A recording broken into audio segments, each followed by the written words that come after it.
Hi hello నమస్తే అండి welcome ఓం శివాస్ ఫోల్. నా పేరు శివకుమార్. ఈరోజు నవ్వుకుందాం సరదా కాసే ఫన్నీ జోక్స్ ఈ సిరీస్లో భాగం మరికొన్ని జోక్స్ సరదాగా ఉంటాయి. ఈ సిరీస్ ప్రతిరోజు కొనసాగుతూ ఉంటుంది.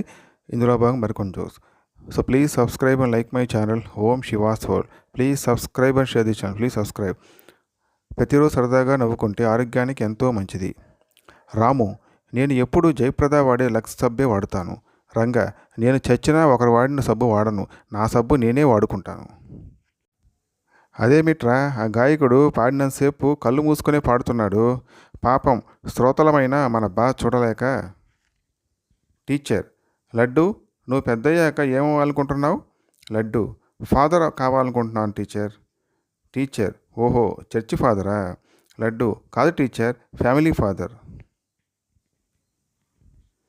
తమ్ముడు, అక్క, నేను జోక్ చెప్పనా? అక్క, వద్దురా, గోరింటా పెట్టుకున్నా.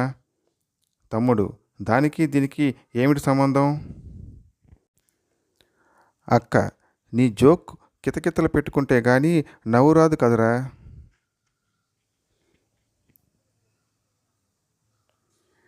ఇంతకీ ఎలా ఉంది?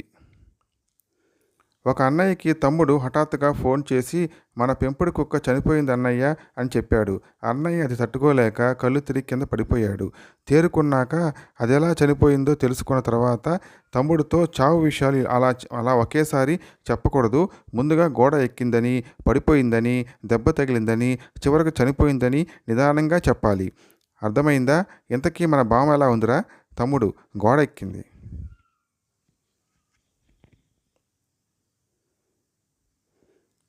సుబ్బయ్య, మీ ఫ్యాక్టరీ తగలబడిపోయిందని తెలిసి చాలా బాధపడ్డాను. ఇంతకీ అందులో ఏం తయారు చేస్తారు? రామయ్య, మంటలు ఆర్పే యంత్రాలు.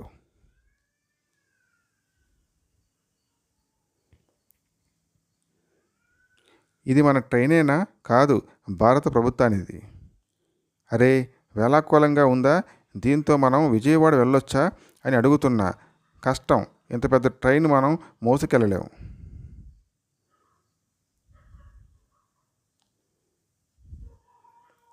ఇద్దరే. చాలా రోజుల తర్వాత బజార్లో కలిశారు రాము, సోము. నేను చాలా విచారంగా ఉన్నాను. నాకు మాట్లాడితే ఏడుపు వస్తుంది అన్నాడు రాము. ఎందుకు అడిగాడు సోము. 2 వారాల క్రితం మా అంకులు పోయారు. పోతూ ₹1,00,000 నాకు ఇచ్చారు అన్నాడు రాము. డబ్బు వచ్చినందుకు సంతోషించాలి కానీ ఏడవడం ఎందుకు అన్నాడు సోము. అది నిజమే, కానీ క్రితం వారం ఇంకో అంకులు చనిపోయారు. ఆయన కూడా 2 లక్షలు ఇచ్చి చనిపోయారు అన్నాడు రాము. ఇంకెందుకు విచారించడం, నాకు ఇద్దరే అంకుల్స్ ఉన్నారు, అందుకే విచారంగా ఉంది అన్నాడు రాము.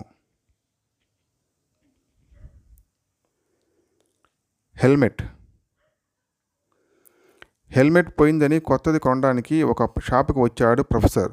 అక్కడ టేబుల్ మీద ఉన్న హెల్మెట్ తలకు పెట్టుకొని అది సరిపోయిందని అనుకొని ఈ హెల్మెట్ ఎంత అని అడిగాడు. తెలియదు సార్ అన్నాడు షాప్ అతను.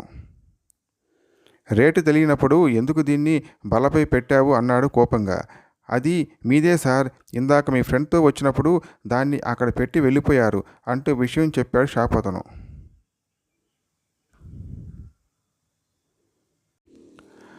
కాలు జారింది. అప్పారావు, మీ తాతగారు పోయారని విన్నాను, ఎలా పోయారు? రంగారావు, కాలు జారి నేల మీద పడ్డారు. అప్పారావు, కాలు జారి నేల మీద పడితే చనిపోతారా ఏంటి? రంగారావు, కాలు జారింది కొండ మీద, పడింది నేల మీద.